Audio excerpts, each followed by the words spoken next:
بسم اللہ الرحمن الرحیم۔ السلام علیکم ورحمۃ اللہ۔ ایک ایسی قوم جنہوں نے اللہ تبارک و تعالیٰ کے عذاب کا مذاق اڑایا اور اللہ تبارک و تعالیٰ کے عذاب کو ہلکا جانا، تو اللہ تبارک و تعالیٰ نے اس قوم کو دنیا کے لیے عبرت کا نشان بنا دیا، اس قوم کو صفحہ ہستی سے مٹا دیا۔ یہ قوم ایک ایسے گناہ کے اندر مبتلا تھی جس گناہ کے اندر ہمارے آج کے دور میں بہت سارے لوگ مبتلا ہیں۔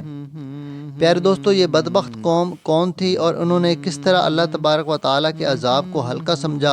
اور اللہ تبارک و تعالیٰ کے عذاب کا مذاق اڑایا؟ تو اللہ تبارک و تعالیٰ نے اس قوم کو دنیا کے لیے عبرت کا نشان کس طرح بنایا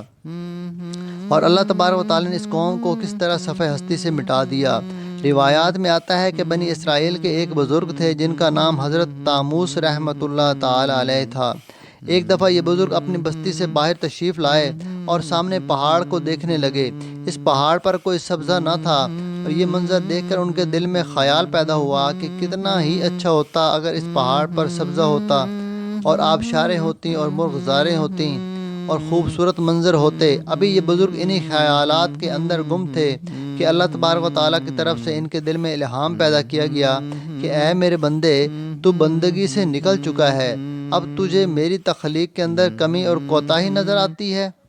اب تجھے میری تخلیق کے اندر عیب نظر آنے لگے ہیں۔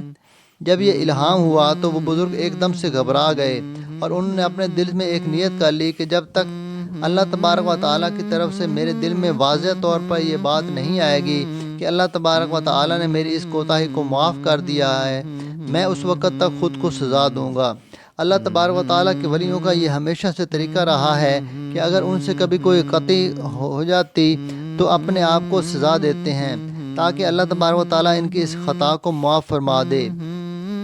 چنانچہ حضرت طاموس رحمۃ اللہ علیہ نے سزا کے طور پر دل میں یہ نیت کر لی کہ جب تک اللہ تبارک و تعالیٰ میری غلطی کو معاف نہیں فرما دیتے تب تک میں کھانا نہیں کھاؤں گا اور نہ ہی پانی پیوں گا، بس روزے کی حالت میں رہوں گا۔ چنانچہ حضرت طاموس رحمۃ اللہ علیہ نے خود کو سزا دینے کے لیے اور اللہ تبارک و تعالیٰ کی بارگاہ سے اپنی خطا کی معافی کے لیے روزے رکھنا شروع کر دیے۔ 2-4 دن کے بعد آپ کا گزر ایک قریبی بستی سے ہوا، وہاں کوئی تقریب منعقد ہو رہی تھی۔ چنانچہ بستی والوں نے کھانا وغیرہ پکایا ہوا تھا۔ جب دسترخوان لگایا گیا تو لوگوں نے حضرت طاموس رحمۃ اللہ تعالی علیہ سے کہا کہ آپ بھی تشریف لائیں اور کھانا تناول فرمائیں۔ چنانچہ حضرت طاموس رحمۃ اللہ علیہ نے ان سے معذرت کی کہ میں کھانا نہیں کھا سکتا، تو وہاں کے لوگ اصرار کرنے لگے کہ آپ کھانا ضرور کھائیں۔ چنانچہ حضرت طاموس رحمۃ اللہ علیہ نے ان کے اصرار کے باوجود بھی ان کو منع کر دیا کہ میں کھانا نہیں کھا سکتا۔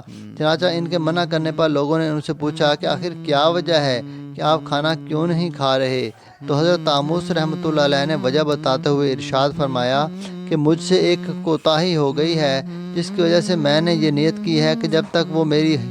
خطا معاف نہیں ہو جاتی تب تک میں کھانا نہیں کھاؤں گا۔ حضرت طاموس رحمۃ اللہ علیہ کی یہ بات سن کر وہاں کے لوگ کہنے لگے، یہ تو کوئی اتنی بڑی بات نہیں ہے، ہم سب بستی والے مل کر اس گناہ کا عذاب بھگت لیں گے، آپ کھانا کھا لیجئے۔ چنانچہ اس طرح اس بستی والوں نے اللہ تبارک و تعالیٰ کے عذاب کو ہلکا جانا اور اللہ تبارک و تعالیٰ کے عذاب پر طنز کیا۔ چنانچہ بستی والوں نے جیسے ہی یہ بات حضرت طاموس رحمۃ اللہ علیہ کو کہی کہ ہم اللہ تبارک و تعالیٰ کا عذاب بھگت لیں گے، تو اللہ تبارک و تعالیٰ نے فوراً حضرت طاموس رحمۃ اللہ علیہ کے دل میں یہ الہام پیدا فرمایا کہ اے میرے پیارے بندے، آپ اس بستی سے فوراً نکل جائیں۔ چنانچہ جیسے ہی حضرت طاموس رحمۃ اللہ علیہ اس بستی سے باہر تشریف لے گئے تو اللہ تبارک و تعالیٰ نے اس بستی والوں کو زمین کے اندر دھنسا دیا اور تمام کی تمام بستی کو صفحہ ہستی سے مٹا دیا، اور اللہ تبارک و تعالیٰ کے عذاب کو ہلکا جاننے والے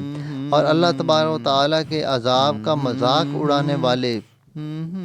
لوگ صفحہ ہستی سے مٹا دیے گئے۔ اللہ تبارک و تعالیٰ سے دعا ہے کہ اللہ تبارک و تعالیٰ ہمیشہ اپنی بارگاہ میں عاجزی اور انکساری کے ساتھ رہنے کی توفیق عطا فرمائے اور ان تمام خطاؤں سے ہمیں بچائے جن خطاؤں کے اندر مبتلا ہو کر پہلی قومیں ہلاک ہو چکی ہیں۔